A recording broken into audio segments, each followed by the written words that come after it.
This week on the Spike and Jones podcast. Hey guys, welcome back to the Spike and Jones podcast. This week on the podcast, Spike and I talk about things that make us laugh. I will apologize in advance because this one veers wildly. Ladies and gentlemen, this is Spike and Jones.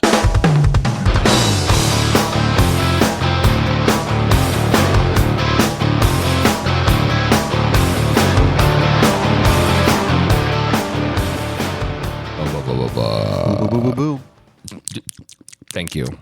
Hang on, get some levels. Snot check. Did you say snot check? I did.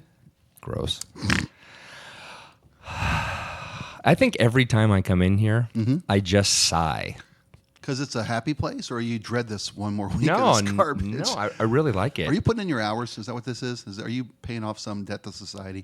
No, that's you. Oh, I knew one of us was totally here by force. I thought it was you. No. Is it me? It is you. No, I think it's because I don't have any skill set. Wow, please. I show up and I'm like, You're like, oh my God, this is the week he figures this out. Well, this is the week I'm exposed. Yeah, well, like if anybody's listening to this, they would have known a long time ago. Yeah, they would have, here. right? It would have exposed me a long time ago. I'm the Nick Cage of the podcast world. Nick Cage. Where do I know that name? Nick Cage.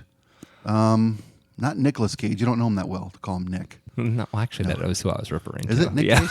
There's also like a superhero Nick Cage too, right? No, There's it's like a it's Marvel- Luke Cage. Luke Cage. And Okay, I right, watched right. one episode on Right. Netflix, and I liked it, but I thought, okay, if you're indestructible, what is there to worry about? Right. It's Superman. Is it a right? How does this guy have an anxiety problem? Exactly. Really? Yeah. What are you worried about? Your Why are cape you looking so bad? pensive? Although it would be tough when you're fighting an evil villain and you got a standoff moment. You know, you're posturing against evil, and the wind takes your cape and whips it across your face. Totally. Well, this is a very large black man who has no cape. Oh, Nick. Okay. You know. Now, Luke Cage. Luke I Cage. think he has a cod piece. Right. Okay. Wow. Who doesn't? You know. Oh, my brothers. All of them. Right on. So, I think it's become the standard that we talk about the week that was Okay. before we lead No, that's into fine. at least something fun. Until we So deep six something fun. we can Yeah. deep six something fun today. Okay. And you've come up with a wonderful, simple, brave idea of which I have almost nothing to add. No, you know what's funny though? It's funny, and that's ironic when we tell you what the topic is. When I came up with this topic, I'm thinking, why should we, overthink this and come up with some instance I have in my life or some strongly held opinion or belief that I have that we can debate and flesh out and but I'm thinking, it's the one, it's my kryptonite. It is not. Well, that's the wrong. No. It's my bulletproof shield. Yeah. Our topic today is my bulletproof shield. It's my WD-40 and duct tape. It's how I got a hot wife. There you go. We're going to talk about penis size today. Great setup. Yeah. Should we tell them what we're going to talk about, and then so they can sit through the. Well, if they've, by the time this posts, it will have the title in there, so they will know where we're getting. Cool, but it would be great if there was a surprise. Guess what? Yeah. Yeah. Guess what, girls? You were right. Size matters. So what is our deep six today, Spike? Our deep six is what makes you laugh. Oh, that's simple. Because no, it literally lays bare your soul. It lays bare your foundation, your belief system. Yeah. What kind of person you are. How sick you are, how twisted, how broken you are. Wow. All that is laid bare by what makes you laugh. Yeah. And you. It's not like you have to study for it. You know what makes you laugh. Yeah, that's true. So I thought give us something we could both enjoy. Yeah. And that would be easy because I hate homework. You know me. Yeah. I don't do it. It's not that I hate it. I just don't do it. Yeah. I think I asked you 4 times this week, what do you want to do? And then yesterday you finally boom. You know why? I'll tell you why. Because this last couple of weeks, we've been promoting CNN's History of Comedy documentary series they're doing on CNN, and I've been selling it on air, which is what I'm paid to do, but it's fun because I literally through the mechanics of selling it on air and promoting it, I've really come to look forward to it. Given what we are going through as a nation, as a population, comedy is literally, it's the bulletproof shield. Yeah, it's stepping up. It is the Skynet. You know, it's what we need. Everybody needs today. Yeah. You know, it's what everybody could use. I'd like to fill a hypodermic needle full of sense of humor and just literally shoot it in the ass from coast to coast. You know, I'd like to have comedy distilled into a liquid form and sprayed across the city like chemtrails. You paranoid freaking conspiracy Look at theory. you, I know, controlling right? your tongue. I am. Well, I'm back on radio. I know. I was going to say that. Did you see the text I sent you? Yes, I did. I did. And you totally My did that. friend Rob, I almost dropped the biggest F-bomb. You know, this would have been the second of my Did career. you catch yourself? No. I knew where I was going. I knew I was trying to say effing. You know. But did you hear me? Oh, yeah. Oh, no. Yeah. Okay, oh, yeah. Because I heard it in your voice. I heard you go, hey. Well, the The first total episode, cluster F. The first episode of CNN's History Comedy was fucking funny. Was the name, and that's cool because it's.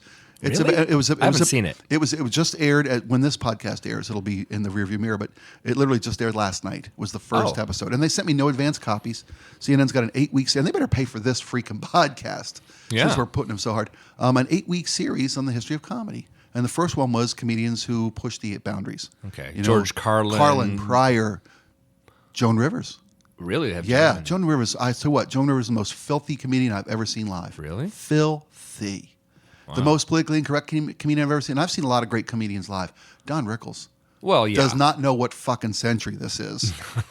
Talk about the big cock on the black guy in the second row. Yeah. I mean, I'm like, gee, and we're like, whoa. So Lisa Lampinelli basically pays tribute to them in her act. I mean, clearly she's a dirty comic. She is a dirty comic, and it's funny.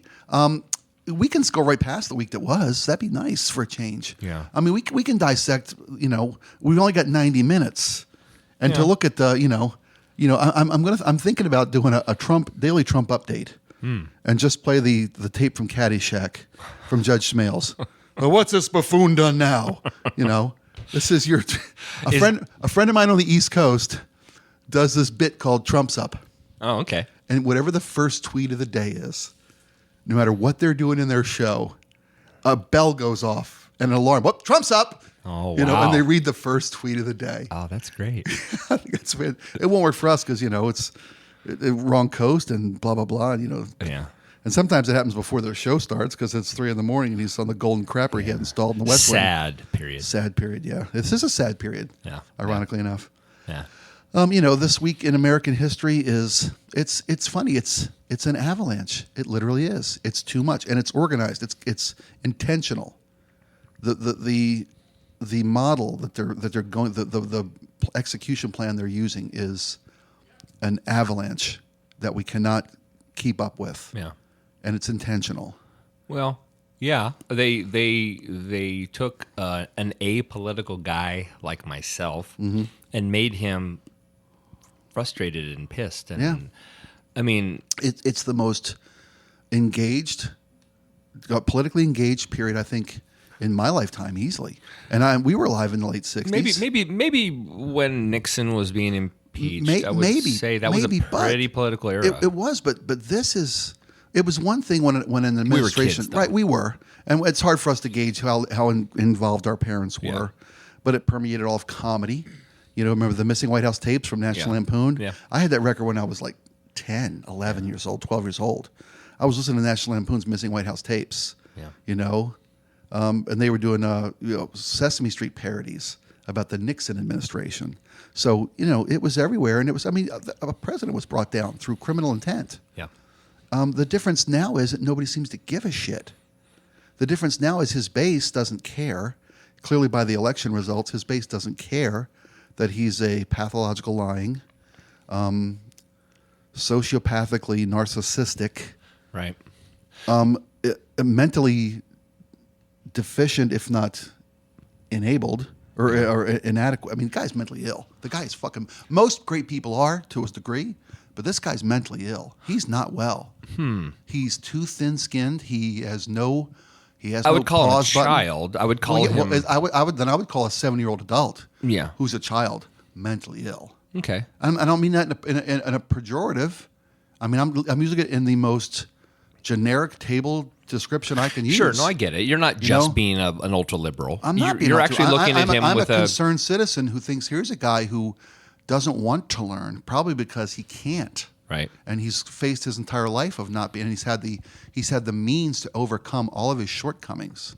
Okay. The financial means to overcome all of his shortcomings. I posit an idea, and it's not in. I'm just blowing smoke out of my ass. No, I know, but the microphone is literally in my pants right now. All this coming out of I'm talking out of my ass. You're actually talking really loud. I know. Am I really? Am I No. What I'm trying to say is yeah. it's in your pants. Gotcha. So I'm hearing you loud and clear. So, I've been talking a lot lately to a new friend.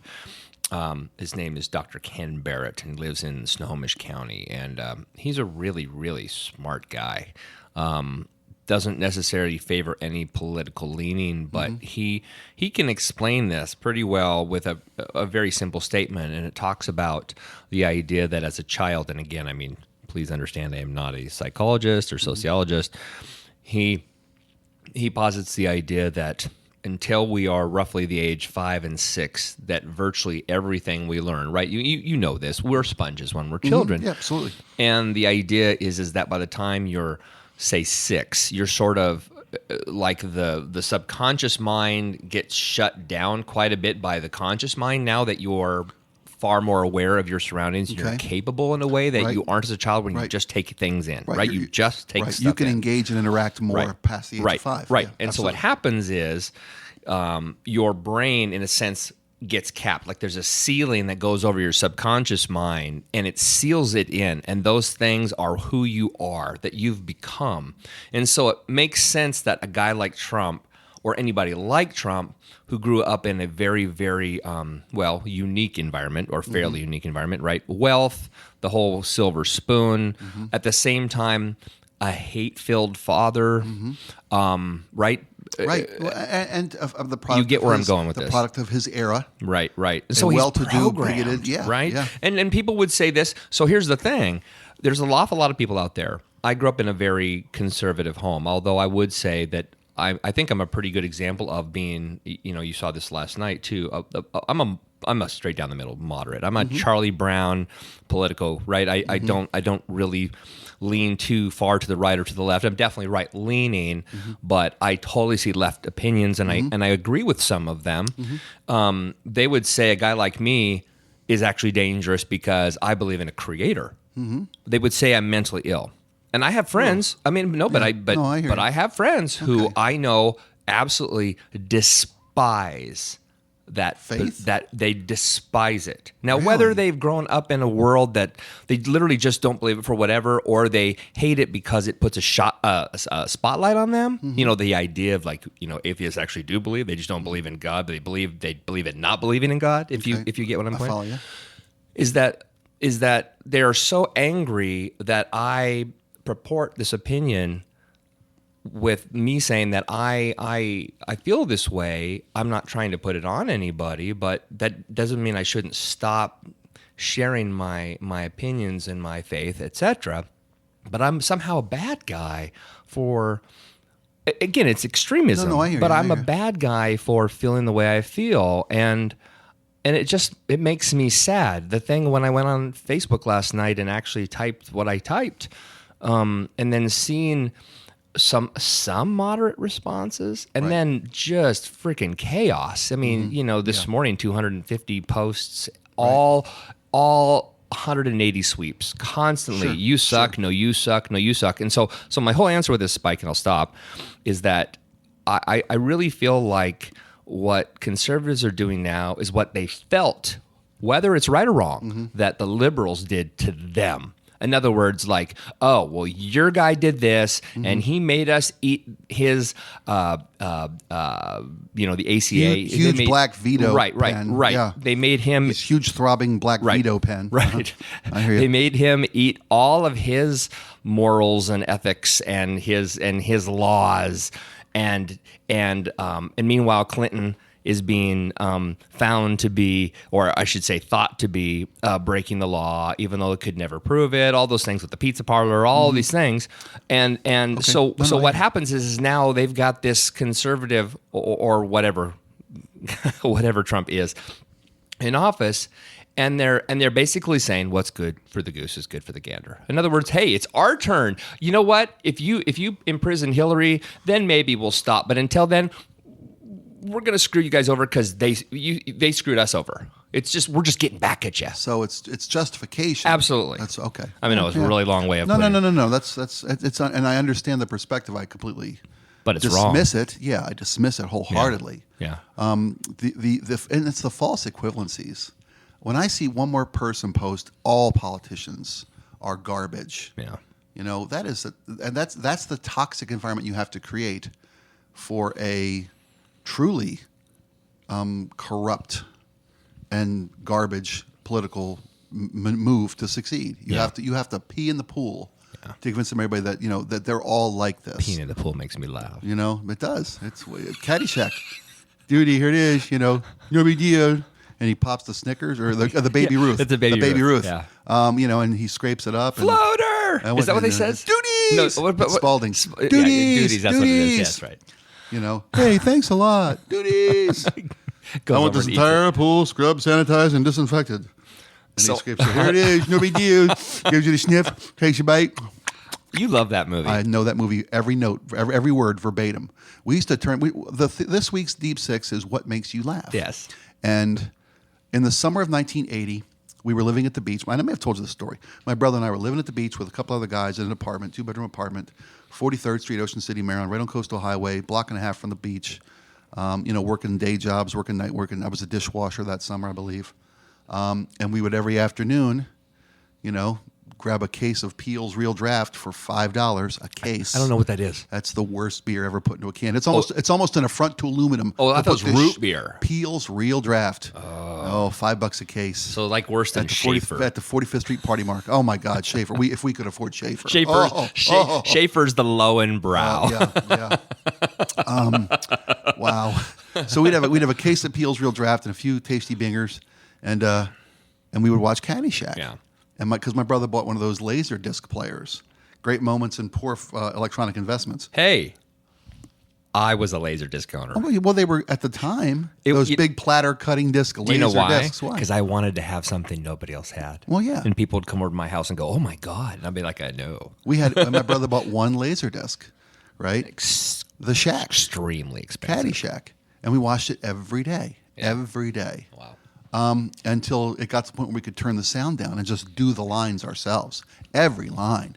Really? Oh, yeah. Like Rocky Horror type? Like, Mom, Danny saw me naked. Hey, I was talking. I'll get your bra back to you really soon. I mean, the whole bit. You had the Who is timing this? down? Oh, yeah. We would do we would pantomime the entire, like a Mystery Science Theater thing. We would do every line. Who is this? It's your nephew. What are we running, a restaurant? Did you get out today? Twice. Well, you put it in the jar. Yeah. God, it's like a kid. You have to tell him everything. I mean, I'm telling you every line from the movie. I love. There's a couple movies that I know pretty well, but I don't know them to the point where I'm still paraphrasing, right? Like whether it's Spinal Tap or Monty Python and the Holy Grail. Those are two movies I would say I pretty much can quote the crap out of. Right. But I also know I'm close. Right. Like you take some memory liberties through certain scenes. Right. I played the Gunga Galunga scene this week, right? And I used to be able to do that now. So James in Hong Kong when we were to Tibet, and I heard there's a looper in the course of the Himalayas. A looper, a jack, pro jack. A caddy, a jack. So I tell him I'm pro jack. Who did they give me? The Dalai Lama himself. 12-son Lama, flowing robes, grace, bald. He's striking. He goes off. The striking wax part one. is the best part. Striking. He goes off and wax one. Big hitter Lama, long. Into this 10-foot crevice, ready to basic glacier. What do you think? So I get the whole, we used to live for that. The intonation, shit. everything. Live for that. That's amazing. That's amazing. Murray's abilities, I mean, they're obviously legendary, and rightfully so. Right. But that movie in itself, just the ability to transform into that character and then ad-lib all of that stuff. Right. Every line, all ad-lib. Every line for him in that movie was ad-lib. Yeah. I mean, Chevy did it too, but Chevy had like 5 scenes in the whole movie. And Billy I should say 5 lines in the whole movie. Right. Wow, I know how where do we start? I was born to so I was lick thinking, your face. I was born to rub you, but you're born to rub me first. Okay. I have, as you know, and I've said this many times, I have a very, very dark sensibility, especially with what movies. I worried about with this topic. Yeah, I know. And I was thinking, like, what should I edit out of my brain to share these thoughts? Well, what makes me laugh? Well, don't edit. Let's just start peeling off the layers of the onion. Okay. When you were a little kid, what did you watch? What did you? I mean, because I think comedy gets into our lives through our family. Oh, Oh, yeah. Right? Yeah, And definitely. when I say funny uncle, I don't mean that in a dangerous way, you know. What'd you watch? What TV shows made you laugh as a kid? Okay, well, 'Cause first of all, I watched a person, which would be my father, who wasn't really funny. Not at all, but corny, the corny dad, right? The guy who tells you the silly joke, it's usually about a fart. Pull my finger, Dad. Right. Yeah. And then he looks at you until you laugh, until you recognize the joke. That's what he taught you what funny was. Right. Yeah. Right.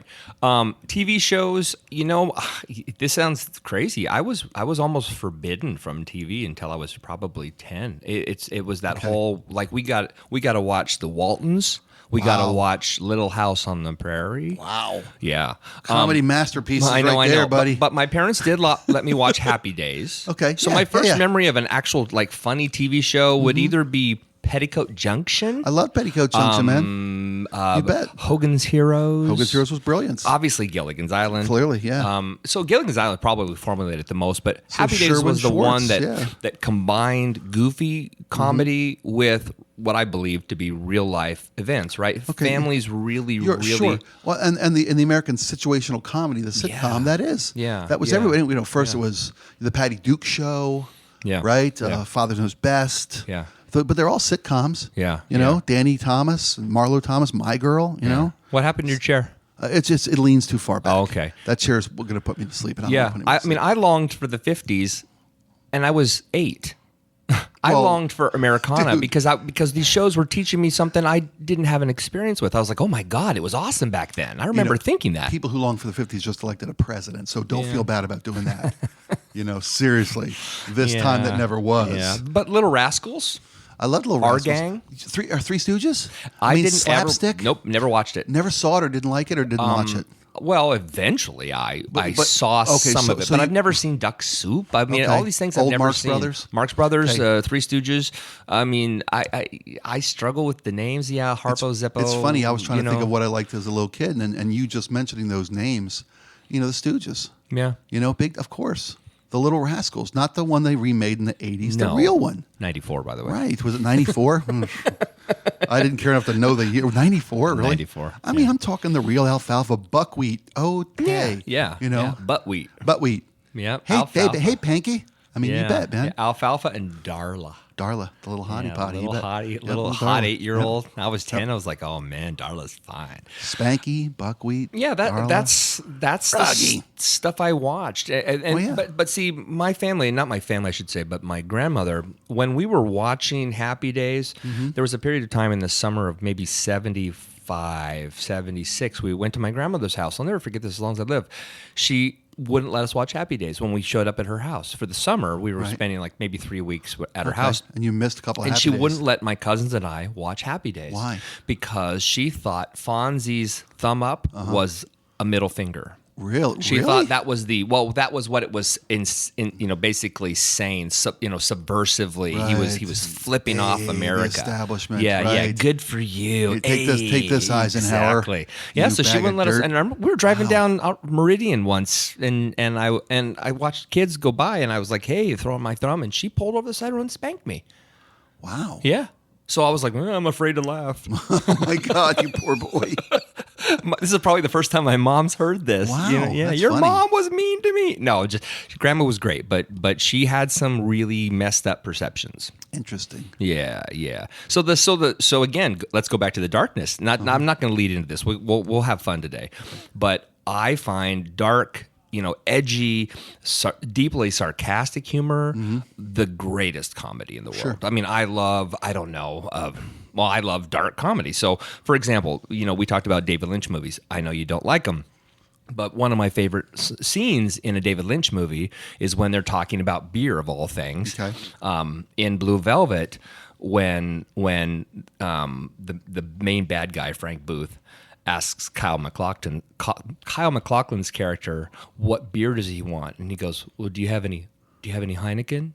And he looks at him and goes, Heineken? Fuck that shit. Pabst Blue Ribbon. And I was in the theater. I think it was the only person, 200 people who laughed. But I thought that was funnier than hell. Fuck that shit. Pabst Blue Ribbon. So there's my sense of humor. Sorry. And thus ends the lesson. Mm-hmm. No, man. I mean, it's funny because it's like a perfume humor. Yeah. It's different on every guy who throws it up. Yeah. You know, Yeah. I mean, totally. Yeah. Yeah. My wife, when she met me as a young divorced male. Your wife was a young divorced male when you met her? No. That's She met brave me. of you. as Oh, a- my misunderstanding. Yeah. So I almost said divorcee, and I was like, how do you? What's the word? You were a divorcee. You were. Is that? I thought the divorcee That's- was for that's- women only. It reeks of high karate and Old Spice, but divorcee seems to work. She came over to my. We just started dating, English and I had a Laserdisc player. You know, Oh, you were built for speed. Because Yeah. I'm all about. Wait a minute, I got to flip the platter over. We're halfway through the movie. But I had again all my dark sensibility movies like Tetsuo the Iron Man and all this creepy stuff. And she looks at my Laserdisc collection. She's like, "Don't you have like Dances with Wolves or Bambi?" You know, and it's all like this dark Japanese, like violent murder mysteries. And she stayed with she you? somehow stayed with me. Wow. Yeah. Again, we're talking about penis size today here on the podcast. Yes. There's no vacuum cleaner rape here today. Oh my God! Really? Oh my! You ever That's watch actually in one of those movies. Really? You ever watch Archer? No, I don't have TV, dude. Okay. So I know. I ruin it for you every time. You mentioned vacuum cleaner rape, which first off scared the shit out of me that you know what that is. No, it sucks. If you think about it. Thank you. There's a scene just a throwaway scene in one Archer, where the reason that he has mother issues, and his mother first off was like a rich widower / divorcee, depending on which stage of the marriage cycle she was going through. And there's her boy lying on a bed at maybe at the age of 10 or 11 with an ice pack on his groin. The doctor's like, well, you should go to the hospital. And she's like, well, I have this thing I have this jazz thing with these Negroes. And the doctor's like, I like jazz and Negroes. And his butler's like, well, I'll take him to the hospital, ma'am.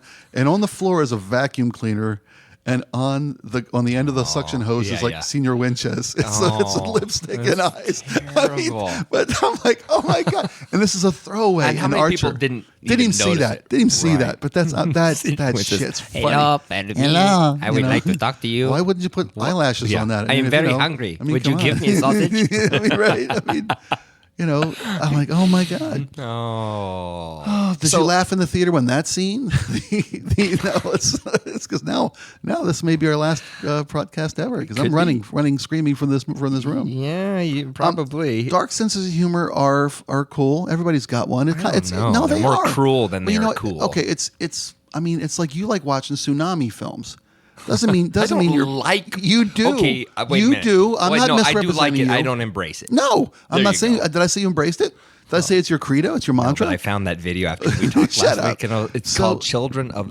I saw it. You shared it. I saw it. It's I know. so heartbreaking. It is, but it's a fascination. And I'm not saying you find them funny, but there's a dark thing that appeals to everybody. It's Yeah. why we turn our neck at Yeah. traffic accidents. Yeah. I mean, Yeah. rubbernecking. Yeah. Yeah. You know, it's Schadenfreude. It's the joy taken from the misery of others. That's just human nature. That's psychology. Basic elements of psychology. So dark humor is cool. I mean, dark humor is fine.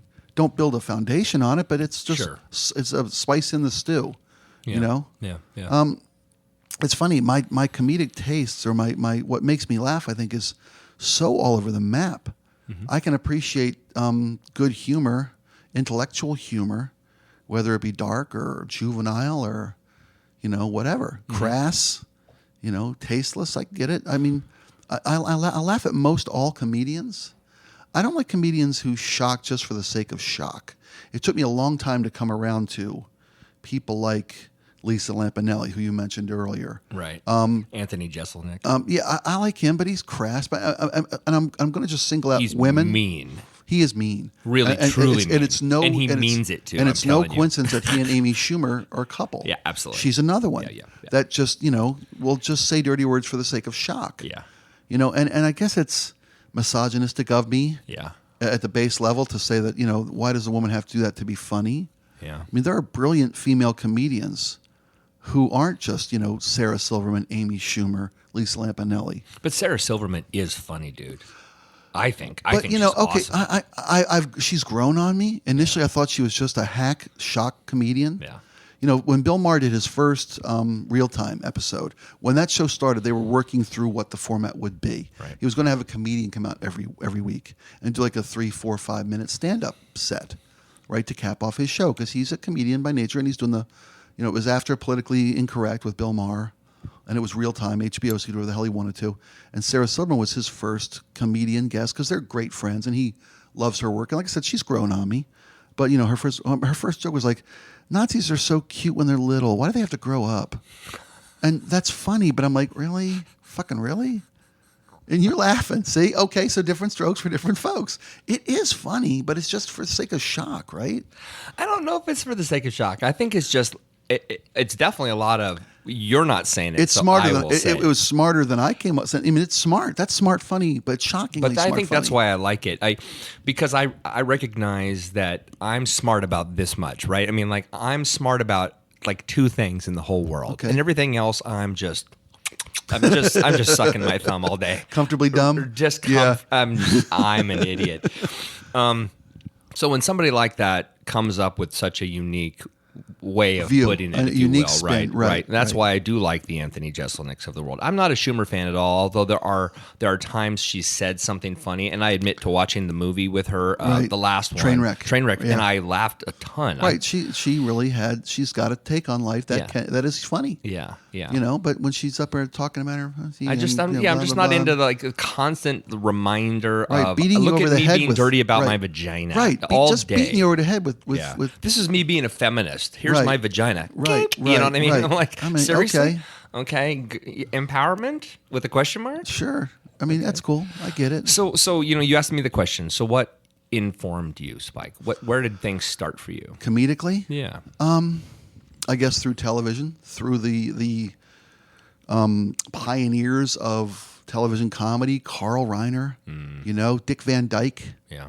You And when you say Carl Reiner, are you talking about Dick Van Dyke or All in the Family? Like what influenced you the first? Well, when I say Carl Reiner, I mean like the Dick Van Dyke Show, Right. A comedy writer. Right. That was like, oh my God, you can make a living writing jokes. Right. I mean, it's funny. People think of I'm in radio and they go, oh, is anything like KRP?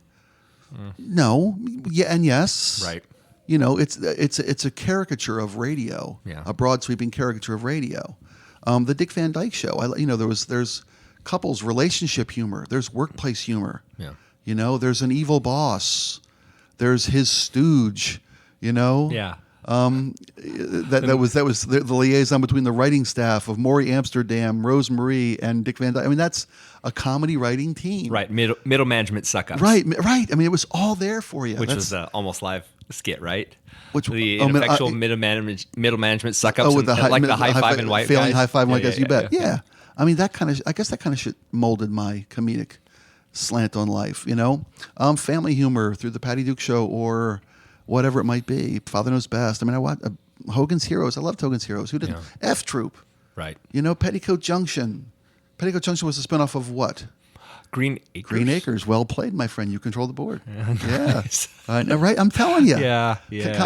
Comedy's leading you to an expected place and surprising you. That's what comedy is by nature. And then that's the definition of comedy. And then Shirley Cassidy. And Shirley Jones. I mean, of course. fucking Danny Bonaducci made me laugh. Yeah. Last time he did it was 1970. No, I'm kidding. It wasn't I'm this kidding. morning. I'm kidding. I kid because I care. We so have to have I Danny love in here him. one I of know. these days. I'd love to. I would love to. It's a great Just idea. talk to him about I'd love to. Yeah. I'll ask him. Yeah. I'll ask his wife because he has no brain cells left. I was After gonna say. everything through Amy, and he'll tell you that too. He loved. Yeah. God love you. Yeah. He married a great girl. Yeah, man. she She's saved him. awesome. She saved Well, him. My wife saved me. Yeah. I mean, your bride saved you. Oh, You were on the road to my ruin. Wife. Totally. I would. You know what? So I'm going to embarrass my wife and my family if they're listening, and I'm really going to apologize. But Again, we're talking penis size today on the podcast, almost. people. That's the comedy callback. Almost. When I went through my divorce, so my son, I'm sorry, Zach, with what I'm about to say, but when I went through my divorce, before I had officially started dating my wife to be,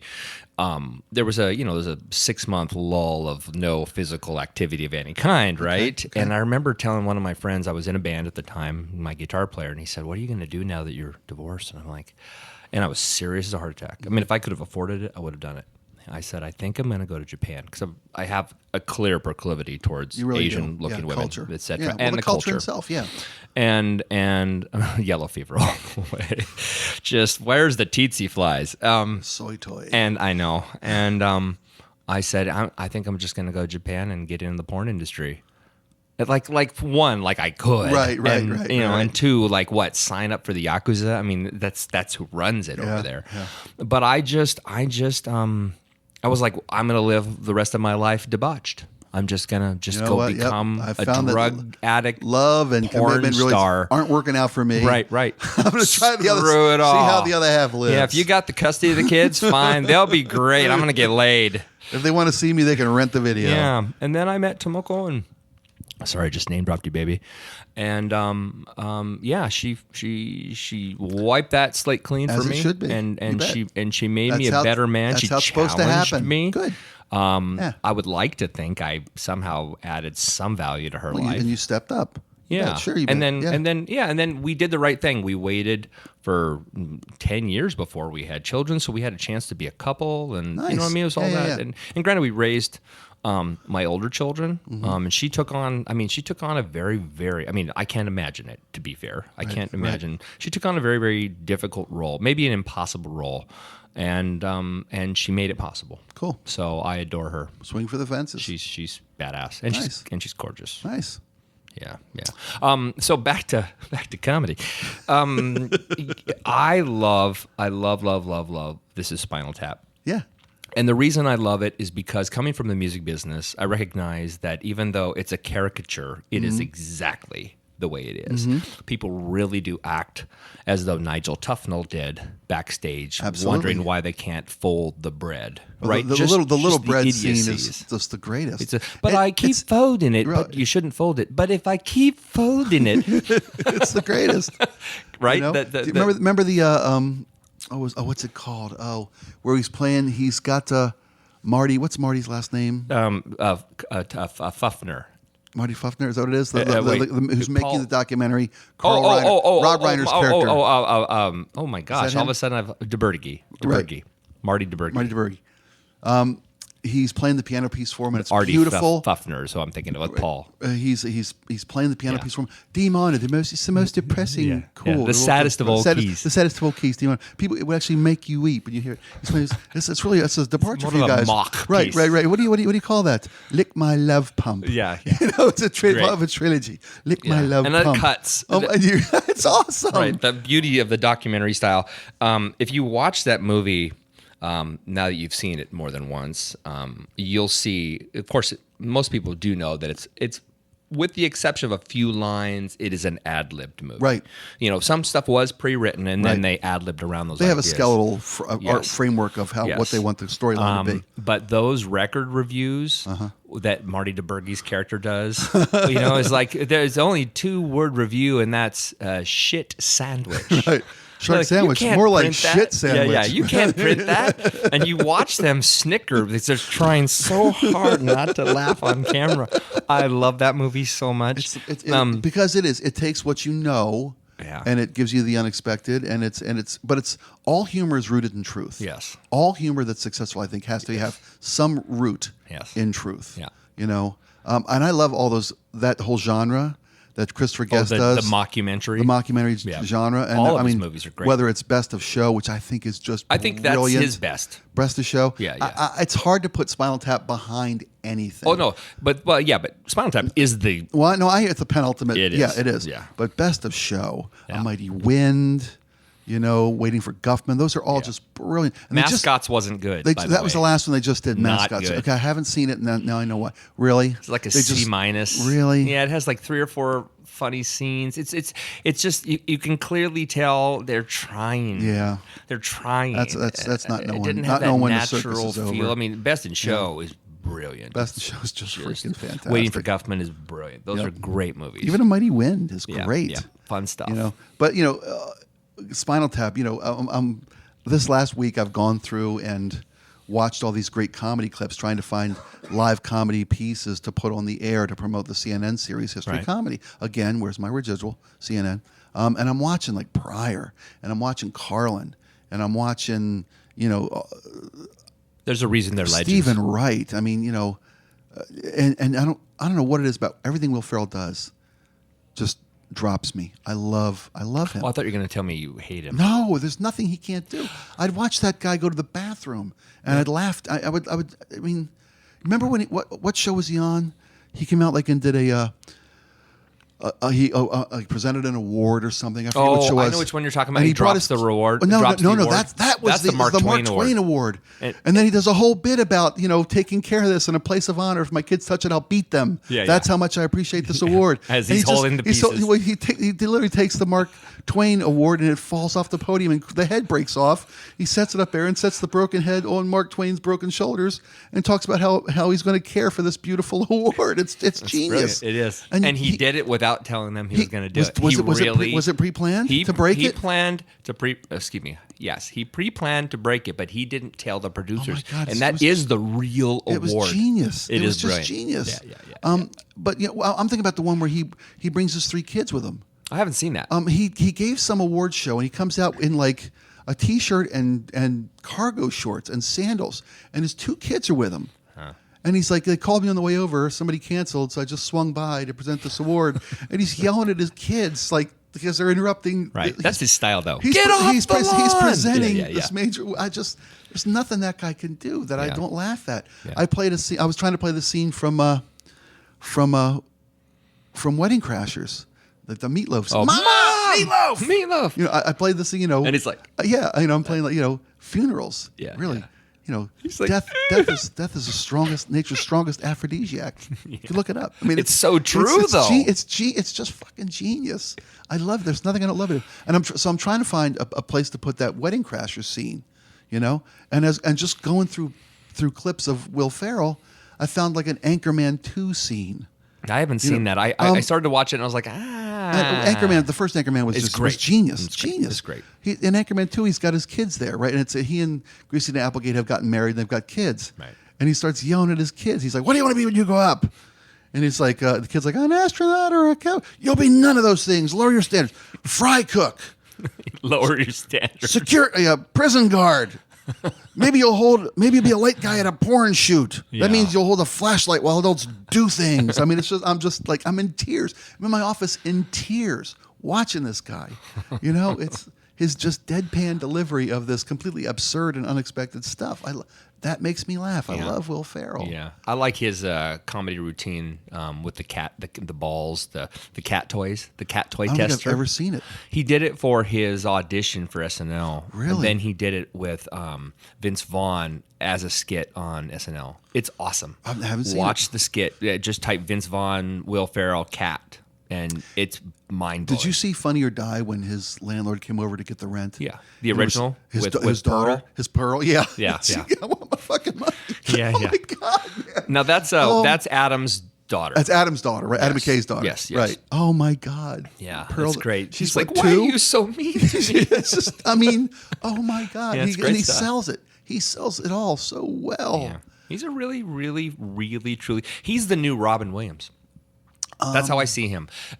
Meaning he came from the comedy space. He found what I would call traditional fame, and now when you put him in a movie, you actually see he's got acting chops. He does have major chops. Yeah, he really truly does. That's an interesting. Or maybe the new Jim Carrey. I would. Oh God. Well, no, Jim's overdone. Well, but Jim's actually a fine actor. Let me say this: they both have displayed brilliant comedic chops, acting chops, and I'm talking about Jim Carrey and Robin Williams, and they are. Jim Carrey was the new Robin Williams, clearly. The whole, jump into character, all over the map, yada yada yada.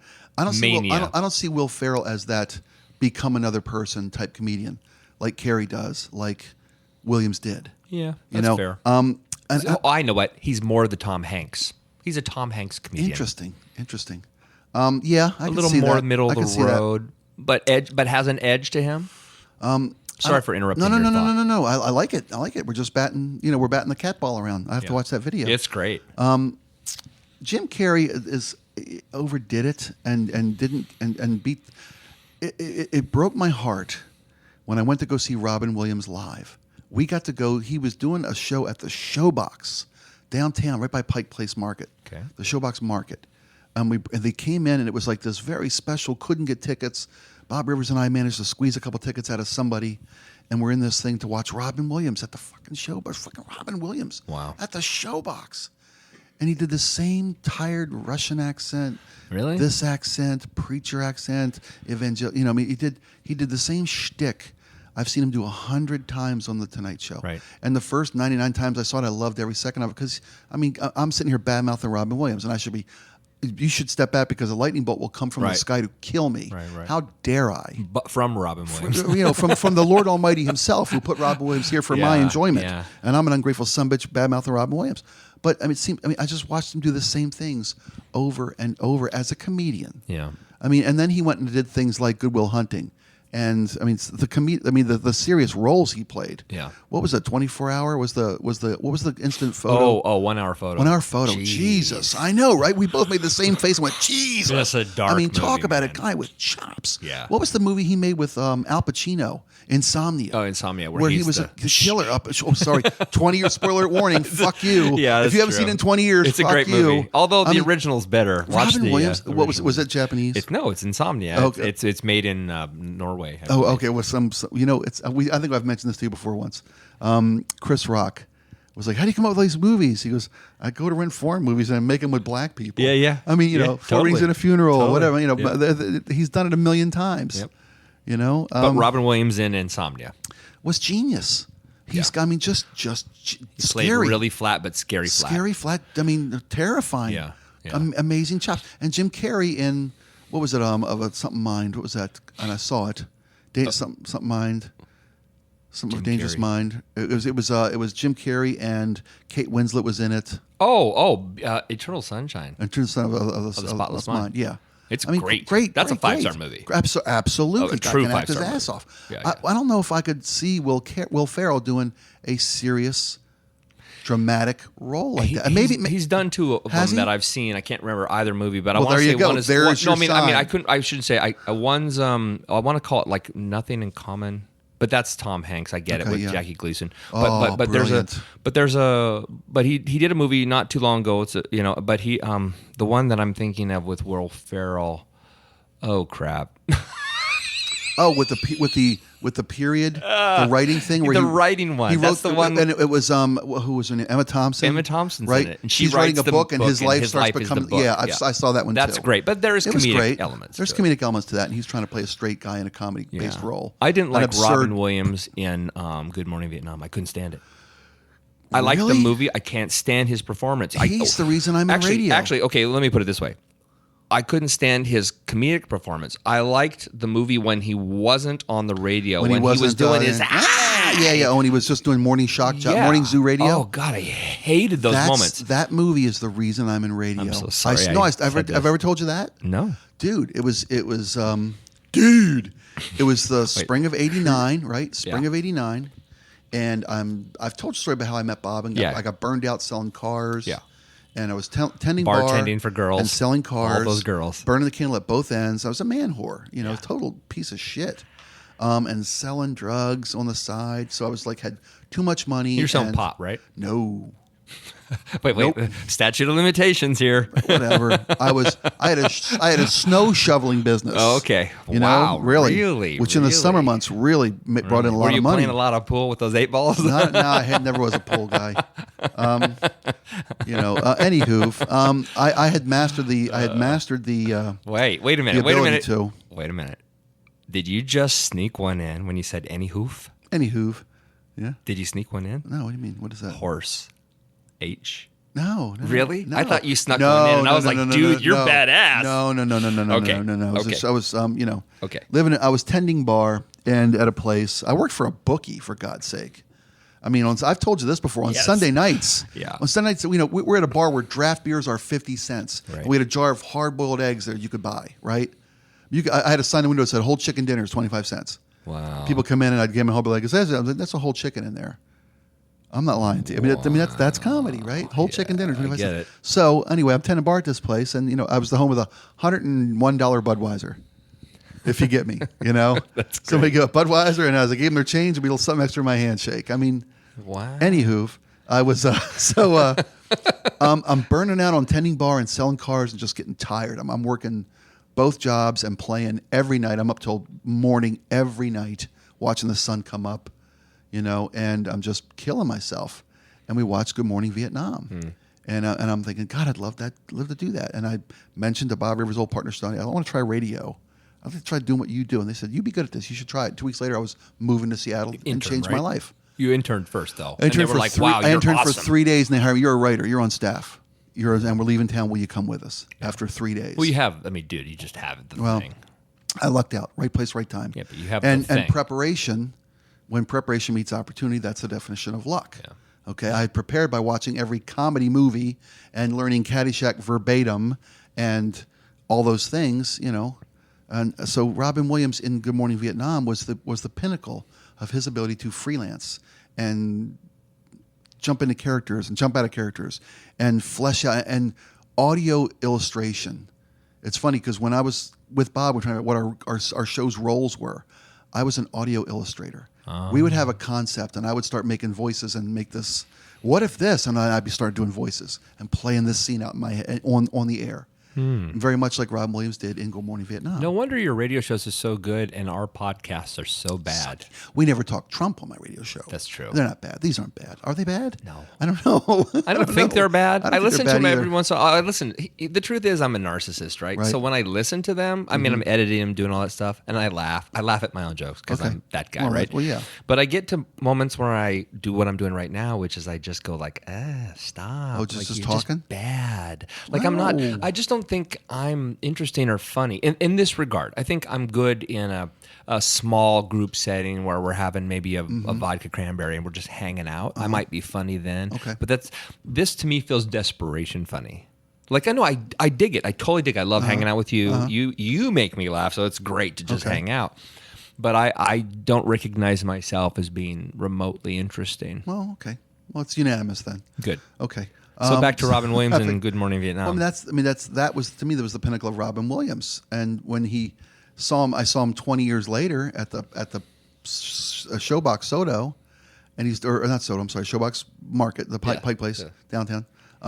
He's doing the same exact Russian voice, preacher voice. Yeah, I wouldn't have liked it at all. You know, it was heartbreaking. Yeah, it was literally heartbreaking. Yeah. He'd run out of steam by then. He had grown tired, and you could tell. I mean, God love him, and I miss him. And he clearly he took his life through depression. Yeah, yeah. So clearly, Lewy body syndrome. Yeah. Yeah. Did you ever read Steve Martin's book? No. You should read that. It's amazing. It's I don't remember what it's called, but everybody seems to refer to it as the standard, like from a comedian's point of view. Well, it's how he got where he is, Yeah. and I mean, and it's funny. Steve Martin broke on the scene with that, you know, rambling guy. Let's get small. The arrow through the head. I mean, it's iconic comedy. And Cruel Shoes, and he's a legend. He's a living fucking He's legend. really, really funny. A living fucking legend. There's nothing this guy can't do better than any of us. Yeah, yeah. Whether it's his band, his bluegrass, or what do we call those? The Canyon Blue something Canyon Riders or something. the bluegrass band that he right does. he does it. But he's an incredible player. He played banjo on Yeah. Hee Haw. I mean, Yeah. for the love of God, when he had red hair. Yeah, yeah. You know, I mean, geez, the guy's a genius. He's a genius. He's a fucking genius. Hee-haw. Yeah, I mean, come on, he's a fucking genius. Yeah. But in this book, he talks about he used to do magic at Knott's Berry Farm. Is that what they call it down in California, right? And he played like every afternoon for free. He would do 1,000 shows. Wow. You know, Well, he honed his craft. He did. He put in his hours. The outlier mentality, Yeah. right? Yep. Malcolm Gladwell, right? Is that what it is? Yeah. 10,000 hours. I mean, that's the thing. And, you know, these guys who just fall off the back of a truck and they're funny. That's touched by God shit. Yeah. You know. Yeah. I mean, Robin Williams' manic comedy that I tout so well and was heartbroken when when I watched the, you know, Beat the Dead Horse here. Yeah. He was cocaine fueled. I mean, the guy was just a freak show. Yeah. Do you like Louis C.K. or Bill Burr? To me, those are two touched by God comics. They just are very funny all the time, and they're so fast that if somebody takes them off track, they're just instantly funny off track. They just know how to roll. Genius wit, and they're snake in the grass comedians. Yeah, yeah. They lie there, and all of a sudden you're like, wait a minute, what? They strike. Yeah, what? Hard. They lull too. you to sleep, and then blow your brains out Yeah. with. Oh yeah, I love that. And they're both angry. Yeah, yeah. I mean, not angry in the sense of. I mean, they're bitter. they are speaking. They're bitter. Yeah, yeah. They're yeah. Crushed by the world. Yeah. You know, but in that they find their only saving grace, which is the comedy in the whole thing. Which is typical of most comedians, right? Well, it's typical of most humans. I mean, that's why we talked about what makes you being laugh. broken. Well, no, being broken, yes. Last Perfect Guy got nailed to a cross. See, I can go with this. Oh, yeah. And that we all use comedy I love you as I love you. Yeah. Why can't Jesus eat M&Ms? Because they fall through the holes in his hands. Come on, There's a people. Sam We're here all Kinison week. thing, like the Jesus Eclipse. That one just kills me. Hey, Jesus, remember this noise?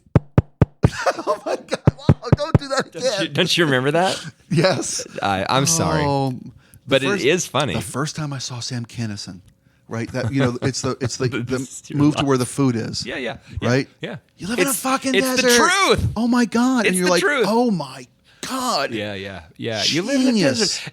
You know, take go where the food is. You want to eat something? Here, see this? This is sand. You want to taste like it tastes like sand. We have deserts too. We just don't live in Yeah, it's so great. Genius. Yeah. But cruel, horrible. Adam. Yeah, I'm actually and a very, very unhappy man. Oh yeah, absolutely. A truly unhappy and a man. A former preacher. Yep. Right. Yep. So But you know when he got his act together, I mean, at the end of his life, I mean, literally, like he had been clean like 3 days. Yeah. When he died. He got remarried. He was on his honeymoon. That's he right. He was coming home from his. There's that thing again. Did you break the microphone Yeah. doing the Jesus joke? He's coming home from I believe Vegas where they got married and coming through one of the mountain passes and got hit head on by a drunk kid. Wow. And he died because he saved his wife's life. He was in a convertible. He put his arm. He saw the car come across the median. He put his arm in front of his wife and turned his body. And when he turned his body, when he got hit, his neck hit the dashboard. It broke his neck, and it broke it to the point where he was decapitated inside. Right, completely severed spine and. So what's amazing about that is he walked across the road decapitated. Think about that. And everybody to this day just says there was like 3 people that witnessed this. And we can all choose to believe it or we can choose not to believe it. But they said when Sam got out of the car, he walked across. It was just a 2-lane road. Because it was a mountain. It wasn't a highway. It was just a 2-lane road. Walked across the road talking to somebody saying, no, I don't want to go yet. I'm not now. I don't want to go. I know. Wow. And then fell. See the hair on my arm? And then fell down on his knees and said, okay, and fell down and died right there on the side of the road. And when they did the autopsy on him, they discovered that he had completely severed spinal cord. It's impossible for him to walk, and yet he walked across the road. So maybe he hadn't had a completely severed spinal cord before he walked across the road until he fell down. but heartbreaking and woo, poetic. Poetic, Legendary, exactly. Yeah. And he was an amazing guy. I mean, he was so famous that he died. I don't know what, 91, 92. I was at Bible study. I back then I went to Bible study, and I was in a Bible study, and this woman comes in to do something with the pastor who was talking to us, and says, "I have some really bad news." I mean, I'm not kidding. In Bible study, Sam Kinison. She came in and said, I just wanted you to know, Sam Kinison just died, and it's so sad. And it's because he was a former preacher. Was that in the religious community? And I ask you this, and you may not know. You were young. Was he revered in the religious community? He was just a tent preacher. He was a tent preacher. No, who I did it don't because his mean. family. I don't mean as a preacher. Let me clarify. Was he revered as a comedian because he used to be a preacher? Was that endearing to the religious community, or was that a repulsion to the religious community? My experience being inside of it, and I wouldn't call myself religious, but as we've already talked about, but definitely faith-based, right? Is that I discovered him. I went to a Christian college. I discovered him at the Christian college. Okay. And it was because the kids that first heard that CD that I can't remember, the first one was called like Straight to Hell or Mad as Hell or something like that. He played it for us, and we couldn't believe the things he was saying. These are things we thought. We didn't ever speak them. Sure. But these are things we thought. These are, and so the idea of mocking God, and yet somehow there was this sort of almost loving aspect to the way he did it. You could tell he revered God, but he was kind of pissed right now, and he was going to let God know. Right? Yeah. And of course, America loved that. Right, sure. Right? Yeah. And at the time, of course, this was before the PC thing happened. Right, of course. And I mean, so it's gay this and AIDS that, and it was all shocking. But you listen to it 33 years later. It came out in '84. it's still relevant. Oh yeah. I mean, it's still offensive too. It's still honest. Yeah, it's so honest. Yep. And he really, he clearly was a very upset man about women. That was his biggest downfall, was his inability to have a relationship. And I'm sure 99% of it was him. He couldn't attach himself. Most times with relationship problems, it's a guy's fault. Yeah. Let's be fair. But I love how he's like, I just want to come home and cut your head off and put it in a fucking bowling bag. I mean, it was just that feeling of extreme dislike. It would be the nicest way to put it. Let's just pause for a moment. Okay. Because I got to pee. That's all.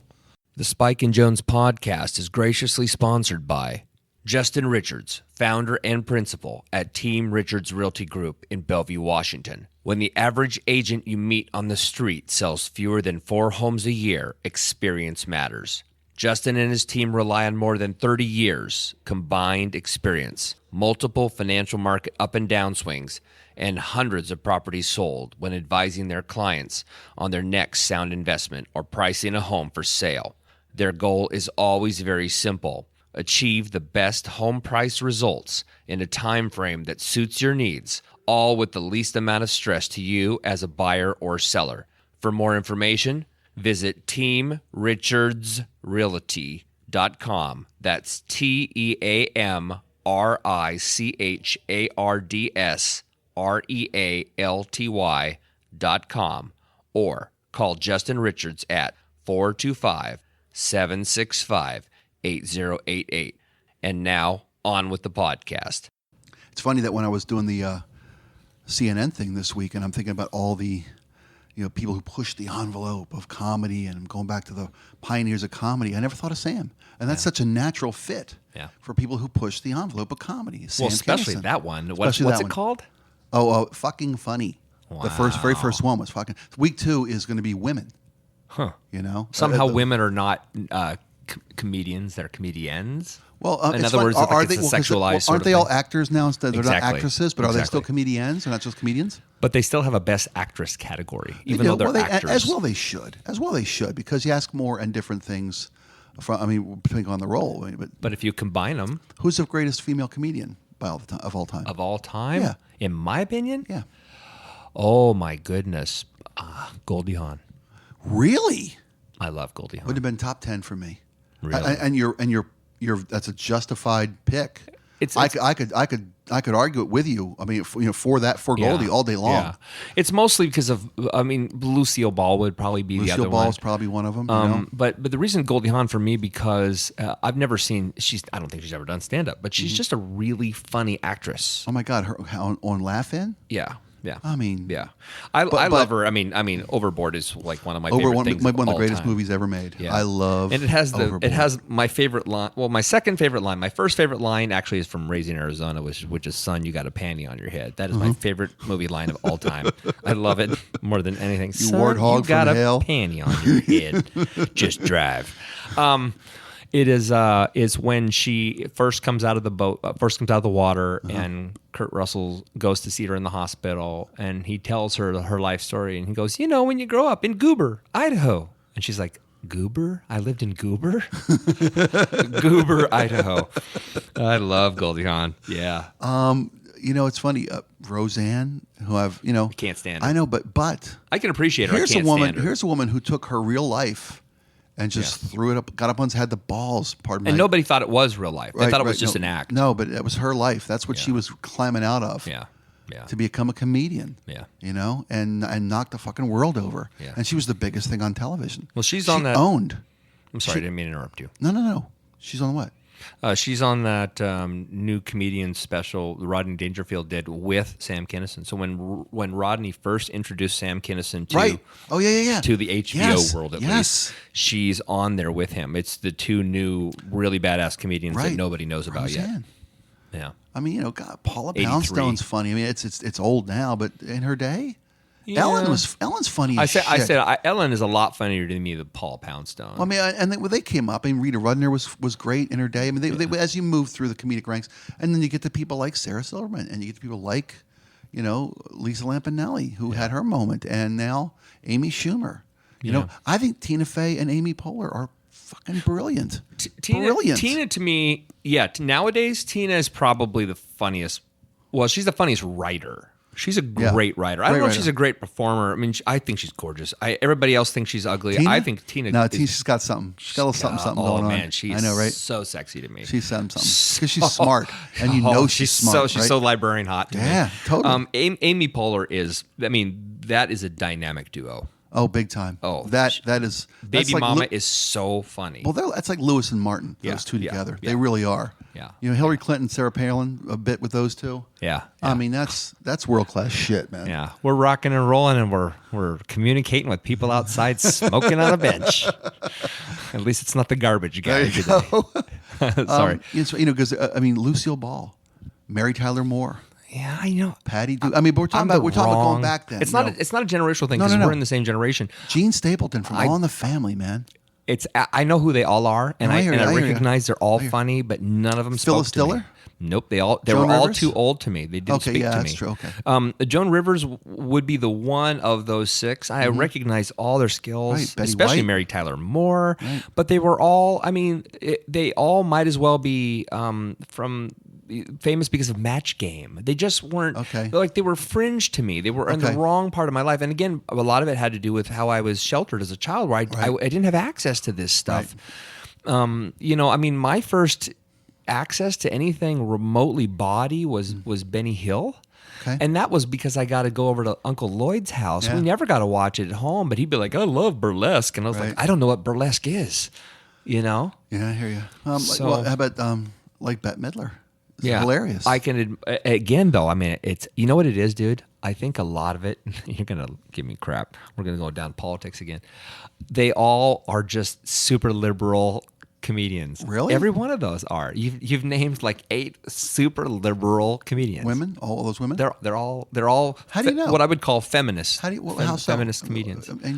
Because they are. I recognize that as an adult later, that you look back and you're like, oh, okay, well, they clearly align with a much more much agenda than I would. In what way is Gene Stapleton a liberal comedian? Okay, maybe Gene would not be the one. Well, then Mary Tyler Moore clearly did. Well, she had an opinion. Yeah, absolutely. I'm not saying it's a bad thing. I'm not like women should be walking around. They weren't your cup of tea because they had liberal opinions. Correct. You said that. No, they aren't. Well, they're not my cup of tea because they do have liberal opinions. Yeah, I was never.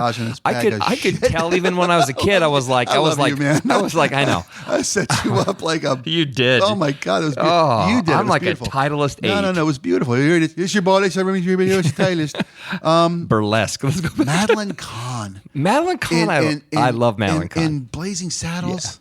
Yeah. But see, in movies, it's not like it's not. Well, no, I get you. But I've been banging Will Ferrell's drum all day for his movie work. Yeah. To be fair, Lucille Ball. I never seen her do a stand up, but I've seen it. She's always in movies. But I love Lucy. Or the show. I love Lucy. Was genius, and she was. There's nothing she was not calling funny the about that shots, show, man. Ever. Absolutely. Yeah. Big time. Yeah. Marion Ross on Happy Days. Marion Ross. This is set up. She's my mom. And Marion Ross on Happy Days. That's my mom. Nice. My mom has. That's why they picked Marion Ross. Yeah. She has the personality of a what I would call Americana, right? Old school mom, and yet was modern enough to recognize what was going on and wasn't offended or scared of it. Right. She recognized Fonzie for who he really was. Yep. Genuinely good. Oh, yeah. How I see you. Yeah. Genuinely good. Regardless if I agree. Saw through the leather jacket and the hair grease. Yeah. He's a good boy. Mrs. C. He's a good boy. Yeah. Absolutely, man. Yeah. It's a lot easier for me to recognize male comedians, I admit, simply because I guess there's a lot more of them. Well, absolutely. And how hard was it for those ladies to come up? I mean, for example, Joan Rivers should have gotten the Tonight Show. Yeah. Absolutely. But boy, she was pissed a woman. Johnny off. She did. So bad. Yeah. I don't remember what it was she did, but she pissed him off, and that was it. He was done. I mean, he cut her off. She did knees. Every Tuesday night, right, for a while there? She did, and then I can't remember what it was she did, but she went on some show and said something that kind of threw Johnny maybe halfway under the bus, kind of in passing as a joke, right? A little sarcasm, and Johnny just never forgave her. Wow. But he was a misogynistic beast. Johnny? Really? He's a very hateful man. I didn't know that. Oh man. I was about to ask you who's the best talk show. Late night talk. Who's funny there? Well, Are you? I'm were you always Letterman- going were to you give it to Letterman or Letterman. Leno? Were you Oh, Letterman or Leno? Letterman. Okay, all good, the good. way. I thought I had All the way. Letterman, because Letterman took chances Yep, always. He absolutely. never stopped taking chances. Nope. He pissed people off to the end. Yep. And then the evolution for me eventually fell more into the Conan space than anything else. I love Conan. I feel bad for Conan. I've heard again He got that jobbed. He got so jobbed. that it's going to happen again. Really? Yeah, To TBS who? is already last, I want to say November, has made it clear to Conan's team that Team Coco. yeah, that his show is not going to be around much longer. Well, he got lapped. Well, he's on the by wrong. every- He's on he the got wrong. lapped by everybody. Yeah, He he's got on the wrong exiled to network. fucking TNT or TBS. I mean, yeah, he's right? deep It's cable. TBS, right? He might as well Yeah. be deep cable. Right. TBS or TNT, one of those. I think it's. I'm not sure what it is. I see. But there you go. And he's been doing that for what, 10 years? He should have been Fox. He should have gone to Fox. He Yep. should have gone to Fox. Fox should. got And jobbed you know by what? Leno. He probably will go to. He got Fox. jobbed by Leno. I mean, badly. And I didn't like Leno to begin with. I've never been a Leno fan. Yeah. Bob and I used to go round and round on this. Yeah, because Leno Bob was- loved Leno. Leno was and so Pedro wrote for tapioca. Leno, didn't he? Well, that story's a funny story. Pedro's shit was getting stolen by Leno. Oh. Somebody on Leno's writing staff was a fan of our show. And we figured it out for like a couple of weeks and months. It started happening, and then we started literally, Pedro would write a joke, and we'd wait and tape it the next day, and it would be fucking verbatim. Really? Verbatim. Who did they figure out who the mole was? We never figured that out, but we brought it up to Leno. Wow. Bob Yeah, introduced Pedro to Leno. because I was going to say, didn't Yeah. they meet at the casino? At the one over in the peninsula? Yeah. Okay. Wrong direction. That's what you that, point. that That's way. okay. Well, that's hard to tell. I guess Yeah. inside a bunker. It's hard to tell which direction you're pointing. I was never a Leno fan. I thought he was too safe, too vanilla. But to be fair, In the beginning, he was good. he was a great stand-up. Yeah. Great stand-up. Yeah. But once he took a show over, sucked. Well, and you have to. I mean, to his credit, he knew how to play that middle row of the road and mess with both sides and not really go too far with either one of them. Whereas Letterman, he put himself right out of work caring so much. Yeah. Letterman did not care that you knew how he felt. And he wasn't about to temper his shit. That's true. For And boy, your he never sensibilities, did. he never did. No, he never and did. he ended up he got tired of it, and he was so liberal to Yeah. your point Yeah. earlier. Yeah, he's great. Are there great conservative comedians?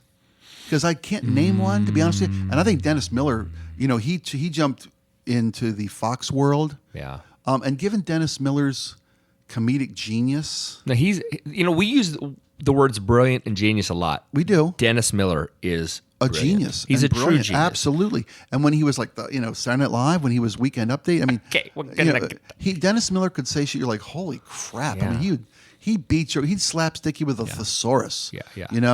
And then when all the comedians were liberals with that bleeding heart Hollywood, Pinko, whatever's. No one was doing it for the conservative side, so Dennis Leary was going to go be Fox's resident comedic. Dennis Leary? Dennis Miller. I'm sorry, Okay, Dennis it's like- Miller. Dennis Miller. And maybe it's my political leanings that won't let me enjoy what he's doing there. Oh, really? But he's just mean Yeah. and not very funny. Yeah, I mean, I get that. I mean, there's times when I watch what I would call liberal comedians and go like, I don't, Yeah. it doesn't I necessarily hear ya. speak to my demographic. No, right, yeah. But the thing fortunately we can both agree that guy's brilliant, whether you like him or whether you like his Miller? topics or not. Miller? You could like, wow. Well, I mean, it's a whole nother level. He decided to be the only comedian on that side of the aisle, so he got all the work he wants. Yeah.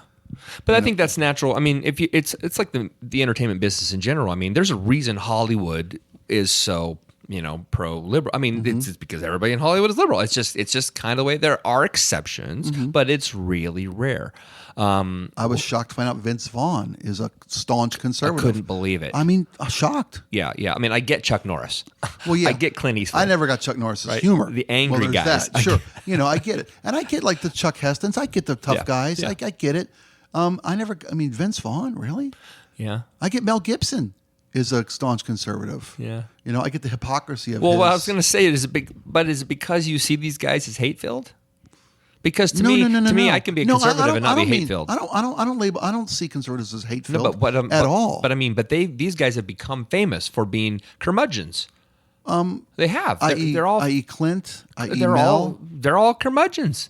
Now, Clint was a romantic Hollywood leading man, and when he was on like a western Until that damn young- orangutan came young- around. Right. I loved Any Which Way You Can, Any Which Way But Yeah, Loose. I love it, man. Yeah. Every Which Way But Loose, Any Which Way You Can, whatever they call it. Yeah, Every there Which was- Way But Loose and Any Which Way You Can. I had him right. Yeah, Okay. Yeah. I love those. I love Clint Eastwood. Dirty Harry. I mean, he's a fucking badass. He wasn't a curmudgeon. By the time you're 70 and still acting, you're going to be a currandon. Well, he's and then when you start speaking Gran to an Torino, when you yeah. start speaking to an empty chair on stage, that's when the choo-choo had gone around the bend on poor Clint. And don't get me wrong, he is still a genius. Yeah. And the movies he still makes are genius. What did I just watch that was a Clint movie? I mean, just recently. Sully. Yes, I just watched that last weekend. Really? Yeah. I haven't seen it. I mean, I just know watched what last weekend. happens. I was like, why do I want to see that? And it's funny, and not to be a spoiler, because that's too soon for a spoiler. Like 20 years you're screwed. I'm going to spoil the movie for you. Yeah. But I thoroughly enjoyed the movie because Tom Hanks is a gift from God. What is Let's there be to fair. spoil? See, here's the thing. Now you've got me intrigued. What is there to spoil about Sully? Well, in all the trailers, what I was expecting for Sully to be, it's like they question his judgment. In all the trailers, you've seen the trailers, right? Yeah. So you know that did I make the right call? The simulator said I could have made it to the airport. Right. That's I expected Hollywood to go and kick Sully in the When jimmies. he's 20 feet off the ground, I expect you to make it and save this $5 billion plane. And to Clint's credit, Sully comes out of it. They come out of this, and I'm going to spoil it if I keep talking. Okay, just don't. Just don't. But it was it good and worth watching. It was is what you're saying. absolutely. If Clint did it right, Okay. as he should have, and he did it exactly right. Okay. So there are no conservative comedians. There are conservative comedians, but Who are they? Name one outside of Dennis. I know, can't. right? I can't. know. I literally can't name one. Vince Vaughn. He's not a comedian. He's an actor. Vince Vaughn's funnier. He's funny. See, I think actors are comedians. I think comedy actors are comedians. Okay. I think I wouldn't call Owen Wilson or Luke Wilson comedians, but they make great comedies. Yes, they're very funny. Wedding Crashers, freaking genius. Ben Stiller's a comedian. Just genius. Ben Stiller's a comedian. Yeah. Adam Sandler is both. Yeah. Yeah, whether you like him or not. And true, he started making movies for his kids, and he's evolved away from his best work. I think it's probably still in him. What was his best work? Happy The Gilmore. Waterboy? Waterboy's great. I know. I saw it in It's the theater. juvenile as I all admit get it. out, but Yeah, it's yeah. great. Happy Gilmore's great. Billy Happy Madison Gilmore's is great. I didn't like Billy Madison at all, but I like her. I Who's- can't remember who's her the name. I know, the right? gorgeous kindergarten teacher. Right. She's Right. just stupidly gorgeous. Yeah, she did a bunch of stuff. But never really I ascended. love. Yeah, I love. Not bad. You could be Happy? thrown off. Happy Gilmore. Happy's awesome. It's hilarious. Yeah. It's a really funny Yeah. movie. Shooter McGavin. Shoot him again.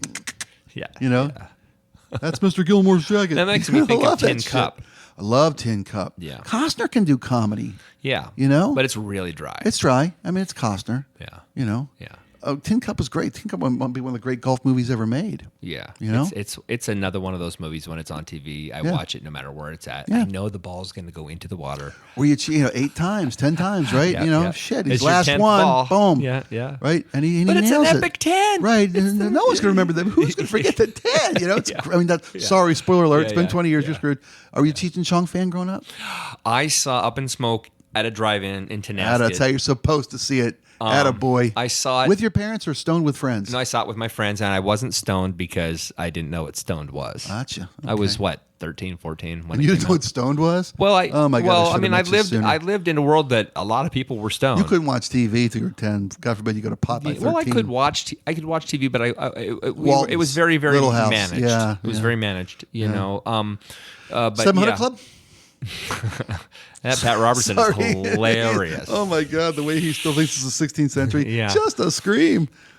No, I did see it. I have to admit that most of the humor went right over my head because I think I was too young, and again, I wasn't a stoner kid, and Right. hey, you guys, your license registration, ain't it on the bumper? I mean, Yeah, that was like, I know. That's the only line There's I a few remember of from them, the movie. But it's funny, I used to hear Cheech and Chong records that I could quote verbatim. Really? When I was a little kid. Wow. I mean, a little kid. You were influenced by an entirely different world. We've talked about before how I got into music and my aunts and uncles who were teenagers who were charged with taking care of my brother and I on various occasions. On both sides of my family, both my mom and my dad's side of the family, we'd spend time with our teenage aunts and uncles as babysitters. I mean, we could do like Cheech and Chong records verbatim, George Carlin records verbatim, Richard Pryor records verbatim. We learned about the Moody Blues and Alice Cooper and Led Zeppelin. As a way too young kid, Black Sabbath. That's how. That's amazing. when we could, George Carlin's Toledo Window Box or Class Clown. Really? Yeah. I just didn't Big have access Bamboo, to any of that Up stuff. in Smoke. I didn't hear I knew who Bill Cosby was, certainly. Right. But I didn't hear a Bill Cosby record until I was a senior in high school. I had a record called That Nigger's Crazy by Richard Pryor. Yeah. I didn't see any of that pardon the N word there, Pod World. I think we can handle I'm it. using it in the context of the name of the album. Yeah. But I mean, Richard Pryor was filthy. I was trying to put Richard Pryor on during the CNN thing. Yeah. Couldn't find 3 clean minutes. And if Yeah. I did, it didn't do him justice, so I Yeah. wasn't going to put it on. I was going to do George Carlin's 7 Dirty Words, just have beep, beep, beep, beep, beep, beep, beep, beep. That would have been funny. Yeah. But I don't want to put my I think you can say piss on the radio, though, now. I told Nate when we were talking about the contest, I said, I think there are 2 of them are live now. Yeah. That you can do. So piss would be one of them. No, it was only one. In hindsight, I went back and looked at it. It was only one. yeah. The rest of them are still pretty edgy. You might be able to get away with tits. Might. Yeah. Might. Because I that was don't the funniest think so. part. Cheese tits, tater tits. Bet can eat just one. I usually switch off. I mean, that's great stuff. Even to this day, it's great stuff. Yeah, his observational humor was wonderful. The obvious things like reaching into the loaf of bread and grabbing the 4th or 5th piece in because you don't want this. You don't want that front end. It's a little drier. Right on. So remember his bit about stuff. Right? Yeah. Everybody else has got shit. You've got stuff. I mean, Lots of it's stuff. still to this day. I got to meet him. Got to meet him in Tacoma at the Temple Theater. Really? He did a show. Yep. I got to go down and meet him. I got an autographed copy of his. Brain Droppings? I think the book is called. was that mid-90s? Yeah, probably mid-90s. Wow. Yep. Wow. The great George Carlin. Do you have So I know we don't have much time left, and I do want to share an absolutely gross and funny story. But I'm curious if you have a story you'd love to share with our audience.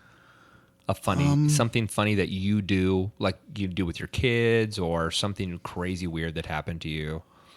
No, I don't. Not really. I mean, you're so funny. You're such a funny guy. Well, thank you. That's you. You obviously should be drug tested.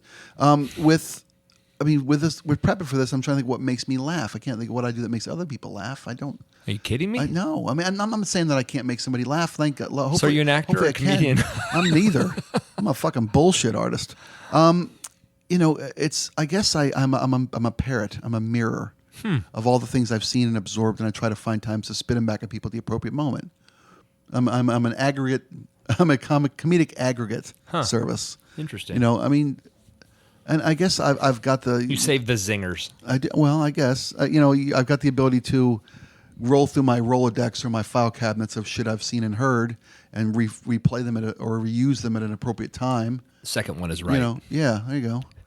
File cabinet or Rolodex? Which one? No, the idea that you're always first to the. What is it? What is it you say? I'm always right with the first answer. Yeah. And with the wrong answer. Wrong with always, the first answer. I'm always first with the wrong answer. Yeah. I don't. It's I can't stop thinking about Family Guy, which people think. My wife looks and goes, "How in the hell do you laugh I at this?" think that is one of the funniest things ever. Oh my God, Seth I was wondering MacFarlane's about a your thoughts on fucking that. genius. I thought that. I love that Seth MacFarlane got thrown off TV twice for Family Guy. Yeah, twice. And then they had to beg his. I mean, now he owns the world. Right, and they then they finally played the "When You Wish Upon a Weinstein" episode. It's now on TV, and yet they were so offended by it. Right. For a period of time. Everything. And it's he written was by talking about Jewish groundbreakers. Oh my Jewish God. comedians and writers. Stewie, it might be one of the funny. Peter Griffin might be one of the funniest things ever fucking put on television. Yeah. Lois, I mean, So hot. it's hot. God, they had Peter. The fact that you and I are both like, she's hot. She's so hot. She's a cartoon, she's man. what we wish Oh my our wives God. were. Oh my God, Lois Griffin Lois is hot as Griffin. hell, man. Are you kidding me? Oh, Peter. There was an ad they did about Peter was topless and they had black bars over his nipples. Oh, okay. And it was like, well, his chin looks like balls. Would we black bar that too? I mean, it's fucking- Have you seen the one they end with Peter and Lois in bed and then they go to like a scene in Peter's mind where he's chopping wood? Oh, it's great because she's in bed with him and then he's like, and he all of a sudden the screen changes to his dream while he's making love to his wife and he's like chopping wood and she's like, oh, chop that wood and he's like going tunk. tunk, tunk, and then all of a sudden he takes the axe and goes like, oh, and then he sets the axe down, and she goes, don't worry, and then he starts the chainsaw, and then you hear, and that's the end, and I cried for like a half a day. It's brilliant. I know wonderful. I brag about how I love intellectual comedy and how funny, great minds. It's so smart. It's so funny. I love me some stupid ass. Yeah. Like when Brian figures out that he slept with Quagmire's dad. Oh. And it's, because he's a trans, and the throw up for like 40 seconds of puking, and it just keeps going. Yeah, and they milk those. Well, they do, but it's funny. For like the first, it was like, okay, that's okay, it's over. Okay, it's over. Okay. Okay, they're still going, and he just pushes it and pushes it and pushes it. Why? Why?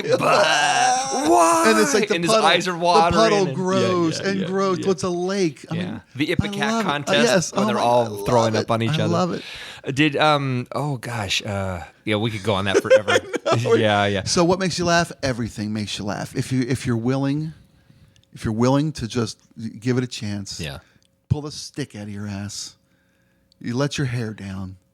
Admit that somebody else might have a point of view that's valid. Yeah. Laugh at yourself. Yeah. You can laugh at anything, right? Well, so can I end on something then? Yeah. So you mentioned ass. So in Japan, they have this childhood game they call Kancho. I don't know if you've heard about this. I know what it means in Spanish, and it's dirty as hell. Okay, well, I don't think it's that. Touch the Kancho? I'd never heard of this until maybe 15 years ago, and it's still in the early days of the internet, and I just happened to see this guy. I really was doing a lot of reading on Japan because we were talking about maybe let's move to Japan, and there was this English teaching guy went over there and discovered as he was teaching kids that they have this kids game called Kancho. Basically, it's really popular, especially in middle school, where kids will just randomly they'll put their fingers together, so their index fingers are together, and then clasping their hands, and then they come running up behind people and stick it up their butt. Now, I'm not talking about literally up their butt, but they come behind a kid and poke them in the taint, right? Poke, and they go, Kancho, and then they run away. Well, at that age, especially that prepubescent age, kids they're annoying as hell, right? And so they've discovered this sort of grody / hilarious trend, and they overdo it, right? So there's this constant Kancho reference. Well, kind of fell in love with this idea, and then as I'm sharing it with my wife one day, I go, I've heard about this crazy weird thing, and my wife's Japanese, and she goes, oh, Kancho. I'm like, oh my God, it's real, right? So that's part one. So every once in a while, I'll be at my house, I'll be doing something, and I'm bent over grabbing something, and all of a sudden my wife, Kancho, and just like nails me. And here she's 41. Bam! Butthole, right?